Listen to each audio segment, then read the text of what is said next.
Something Worth Having, written by C.K. Carr, narrated by Mandy Kaplan. Chapter 1. This was the worst idea ever. Melody clenched her arms across her chest, her eyes focused on the international arrivals gate at Vancouver Airport, waiting for Aidan to arrive. She should have never agreed to this. She was about to spend days in a car and hotel rooms with Aidan, a guy she hadn't seen in over a year, who she'd never really spent that much time with in real life, but who she might have talked to about things like interesting uses for chocolate syrup and his opinion on light bondage. Only once or twice, really. Well, maybe more than once or twice. Aidan, a guy she most definitely could not hook up with, no matter how much she might want to. It was going to be fine, because this was Aidan, and nothing ever happened with Aidan. If only she could make herself believe that.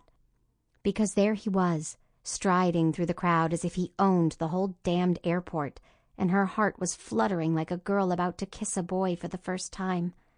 At 6'2", he was taller than almost everyone around him, and more than one woman cast an appreciative glance in his direction.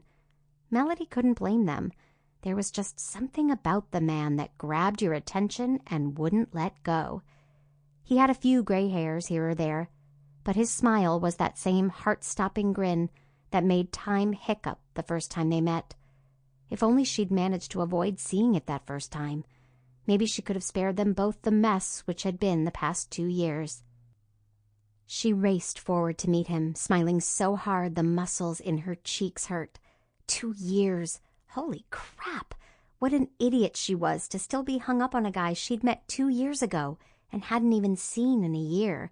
Damned internet, and Facebook, and email. Melody, he said with his sexy-as-hell Irish brogue. She shook herself at the sound of his voice. They'd spent so much time communicating online that she always forgot about the accent.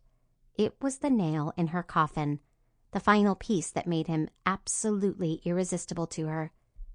Aidan. She stopped 6 inches away, not knowing what to do, her hands opening and closing. She wanted to throw herself into his arms and never let go, but Aidan laughed and pulled her into a giant bear hug. So it seemed they were back to hugging. That was a relief. Better than the period where every time she saw him he suddenly had something to do when she arrived. Wash grease off his hands, grab a bag of groceries, anything to avoid hugging her hello. The best was the time he stood there clutching his duffel bag for 10 minutes while they talked, the fabric slipping through his arms, so he had to keep adjusting his grip every few seconds. It had all been so ridiculous, but they were past that now. Whatever window of opportunity might have existed between them was not just closed, but bolted and covered with rotting boards that read, "Keep out." Aidan stepped back. "Let me look at you." His eyes roved up and down her body, and Melanie hid the small shiver she felt. He ruffled her hair. It was almost back to her shoulders. "The hair's grown back nicely."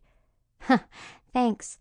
Leave it to Aidan to remind her of her sudden decision to go from waist-length hair to a pixie cut.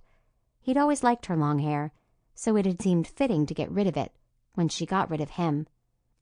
Not that getting rid of him had lasted for more than the 5 days it took him to notice and start emailing her to ask what was wrong, and promising to be there for her if she changed her mind.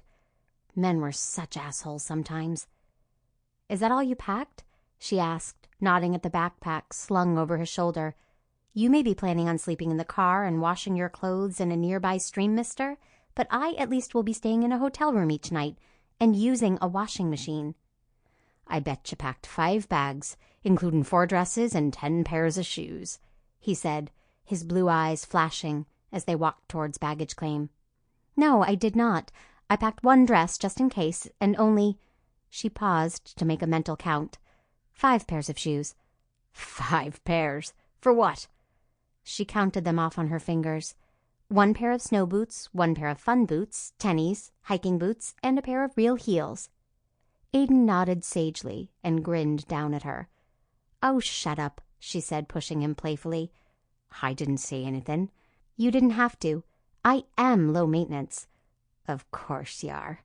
He looked as if he wanted to laugh, but didn't quite dare. Melody glared.